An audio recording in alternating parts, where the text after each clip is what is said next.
দায়িত্ব নেওয়ার ১০০ দিনে বিভিন্ন মন্ত্রণালয়ের অধীনে ৮৬,২৭৭ জনের কর্মসংস্থান সৃষ্টি করেছে অন্তর্বর্তী সরকার। অন্যদিকে আগামী ২ বছরের জন্য আরও ৫ লাখ কর্মসংস্থান তৈরি করার উদ্যোগ নেওয়া হয়েছে।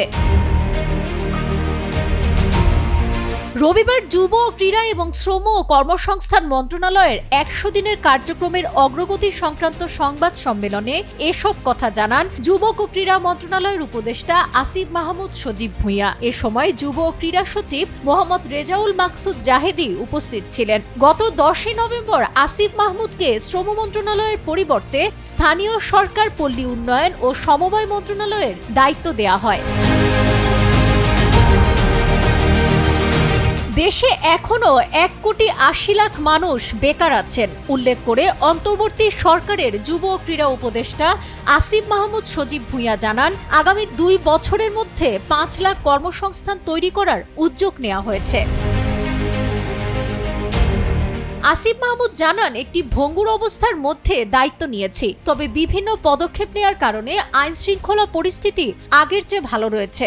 আমরা জনগণের কাছে জবাবদিহিতা দিতে বাধ্য।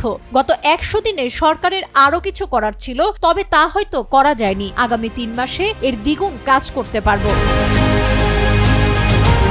যুব ও ক্রীড়া উপদেষ্টা আরও জানান, আমরা নিয়মতান্ত্রিকভাবে বিসিবিতে পরিবর্তন এনেছি। জোড়াতালি দিয়ে ফেডারেশন চলছে।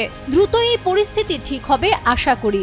জবাবদিহি নিশ্চিত করতে প্রতি বছর ফেডারেশনগুলোকে নিরীক্ষা প্রতিবেদন দিতে হবে। আর্থিক অনিয়ম থাকলে আইনগত ব্যবস্থা নেওয়া হবে।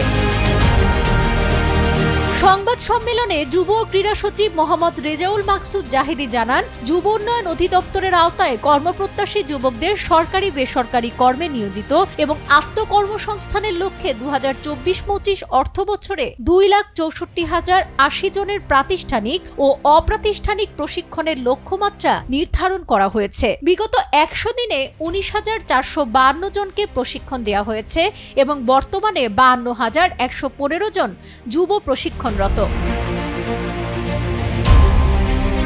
যুব ও ক্রীড়া সচিব আরও জানান, বিগত ১০০ দিনে নতুন কর্মসংস্থান হিসেবে জনপ্রশাসন মন্ত্রণালয়, শ্রম ও কর্মসংস্থান মন্ত্রণালয়, তথ্য ও যোগাযোগ প্রযুক্তি বিভাগ, বিপিএসসি, যুব ও ক্রীড়া মন্ত্রণালয়, মহিলা ও শিশু বিষয়ক মন্ত্রণালয় সর্বমোট রাজস্ব ও প্রকল্প খাতে নতুন ৮৬,২৭৭ জনের কর্মসংস্থানের সৃষ্টি করেছে। এর মধ্যে ২,৪৬৮ জনের রাজস্ব খাতে ও প্রকল্প খাতে ৮৩,৮০৯ জনের কর্মসংস্থান সৃষ্টি করেছে সরকার। সাবরিনা কাজী, কালের কণ্ঠ।